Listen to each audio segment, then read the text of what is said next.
Bienvenidos un día más al canal del Padre Pic. Hoy vamos a hablar de un libro, Jesús y las raíces judías de María.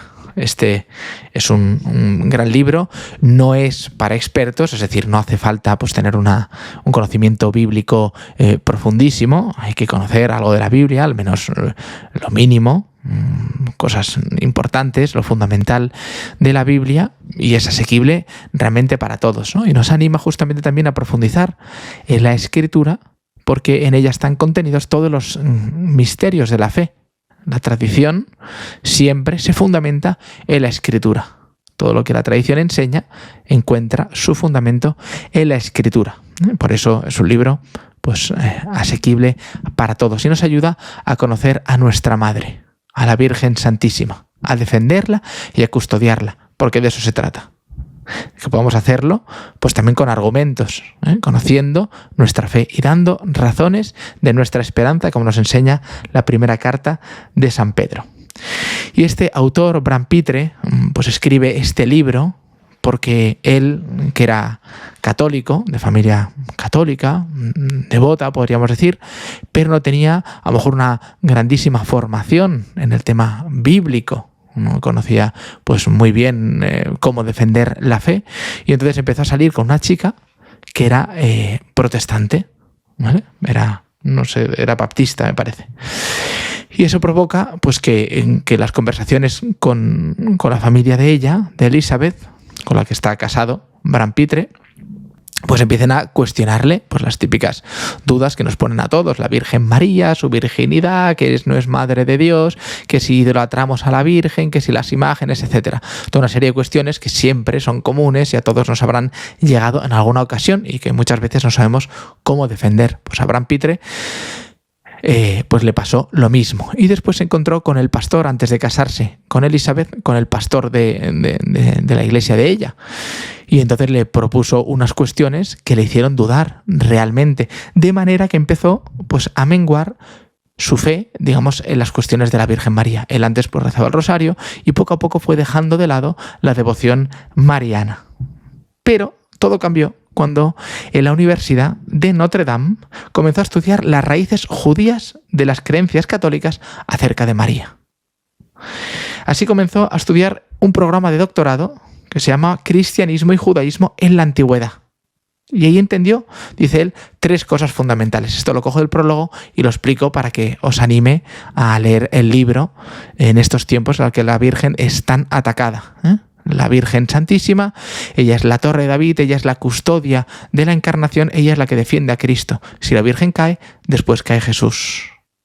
Ella es la custodia, ella es el baluarte. Por lo tanto, es nuestra defensa también contra aquellos que van contra Cristo. Por eso es tan importante defender a la Virgen Santísima. Pero ella entendió él 3 cosas fundamentales. La primera: esas creencias sobre María tenían unas raíces muy profundas en el cristianismo temprano. Su virginidad perpetua, su ausencia de pecado, su identidad como Madre de Dios, su poder intercesor y asunción corporal no son ideas nuevas, sino antiguas, muy antiguas. Creencias enormemente extendidas y defendidas por cristianos que vivían en Tierra Santa, en Siria, en Egipto, en Grecia, en Asia Menor, en Roma, en todas partes. Fueron inseparables para la fe cristiana primitiva. Eso en primer lugar. En segundo, esas antiguas doctrinas sobre María nacían directamente de lo que creían sobre Jesús. Como dice el Catecismo en el punto 487, lo que la fe católica cree acerca de María se funda en lo que cree acerca de Cristo, pero lo que enseña sobre María ilumina a su vez la fe en Cristo. Para comprender lo que enseña la Biblia sobre María, es imprescindible comenzar por lo que dice sobre Jesús. Por eso, en cada capítulo comienza el autor hablando primero sobre Jesús, lo que la Biblia dice sobre Jesús. Y en tercer lugar, y más importante, los cristianos primitivos habían extraído esas creencias del Antiguo Testamento y no solo del Nuevo. La clave es lo que se llama tipologías, el estudio de las prefiguraciones o tipos del Antiguo Testamento y su plenitud en el Nuevo Testamento. Es decir, hay unas figuras en el Antiguo Testamento que representan a cosas que van a suceder, de las que va a ser la realidad realmente en el nuevo. Por ejemplo, se dice sobre Cristo, pues Cristo es el nuevo Moisés, ¿no? Por ejemplo, hay figuras que anticipan a Cristo, pues también hay figuras que anticipan a María, y es lo que se llama las tipologías. Me parece así como muy teológico o difícil, pero el autor lo explica muy bien y no abunda sobre este tema, lo dice suficientemente, y la verdad es que el libro está muy bien, muy sencillo. La imagen, dice Ratzinger, la imagen de María en el Nuevo Testamento está tejida completamente con los hilos del Antiguo. Y dice Timothy George, un teólogo protestante, los evangélicos tienen mucho que aprender de la lectura sobre María con el trasfondo de los presagios del Antiguo Testamento. Su imagen en el Nuevo Testamento es inseparable de estos antecedentes, y sin ellos obtendremos una visión reduccionista de María, pero también de Cristo. Aquí esta idea de que María protege a Cristo, ¿no? Cristo defiende a María, evidentemente a su madre, pero también la madre defiende al hijo, como no puede ser de otra manera. Por tanto, se da cuenta Pitre, el autor, que se había llegado a considerar que la doctrina católica sobre María no era bíblica, era porque no había prestado suficiente atención al Antiguo Testamento. Cuanto más leía, más consciente era de que casi todos los libros sobre María que rechazaban su pureza, su virginidad perpetua, su asunción a los cielos y otras creencias por no ser bíblicas, ignoraban sistemáticamente el Antiguo Testamento. Y es un gran problema. No se puede entender a María sin verla en su contexto, el del judaísmo del siglo I. Hoy en día los investigadores están de acuerdo en que a Jesús solo se le puede entender dentro de las creencias judías de su época. Pero en cuanto a lo que atañe a María, parece que no se aplica a esta norma. Entonces, a Jesús sí, Jesús hay que leerlo dentro del contexto del judaísmo del siglo I y echar para atrás el Antiguo Testamento, pero también María, que también fue una mujer del siglo I, ¿no? Y hay que leerla también con esas normas. Por tanto, lo que se aplica a Jesús también se aplica a la Virgen Santísima. Y el Antiguo Testamento será la fuente primordial para entender el Nuevo Testamento.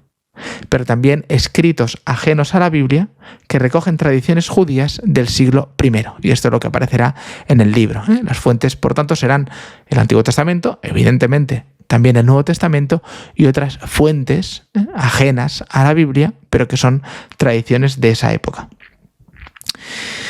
Porque, dice Bram Pitre, que hay mucho en juego, porque o bien la mitad del cristianismo es idólatra, es decir, los católicos y ortodoxos, o bien la otra mitad, es decir, los protestantes, están equivocados acerca de lo que la Biblia, al completo, revela sobre la Madre de Cristo. Es decir, o unos o otros estamos equivocados. Los dos no podemos estar, digamos, en la verdad completa, que es lo que Cristo quiere que conozcamos, la verdad completa. Las doctrinas católicas sobre la Virgen están firmemente ancladas en la Escritura, siempre que el Nuevo Testamento se interprete a la luz del Antiguo Testamento. Si miramos a María con los ojos del judaísmo clásico, todo se volverá claridad. La Iglesia Católica no tomó sus enseñanzas del paganismo, sino del judaísmo. Así que vamos a ver a la Madre de Jesús como lo haría un judío de la antigüedad, porque siempre se ha hablado de María como que es una inclusión y una devoción pagana, ¿no? Que es un paganismo. Descubrimos incluso que ella es mucho más que la Madre de Jesús, o por qué los primeros cristianos la llamaban Madre de todos los vivientes. Y sobre todo, descubriremos que cuanto más profundamente entendemos a María, mejor comprendemos al mismo Jesucristo. El libro parte desde Eva hasta el momento de la cruz, pasando por el Arca de la Alianza, la reina y madre del antiguo Israel y del nuevo, la virginidad profetizada, el nacimiento del Mesías, la nueva Raquel, figura de María, y a los pies de la cruz, donde se nos da como madre. Estos son como los pasajes más concretos que van a aparecer en el libro. Os invito, por tanto, a leerlo en estos tiempos convulsos y donde el protestantismo antimariano causa tantos estragos. Y debemos saber defender nuestra fe también con razones, pues las tenemos. Ella es nuestro pilar, nuestra fortaleza. Si cae María, cae Jesús. ¡Viva la Virgen Santísima!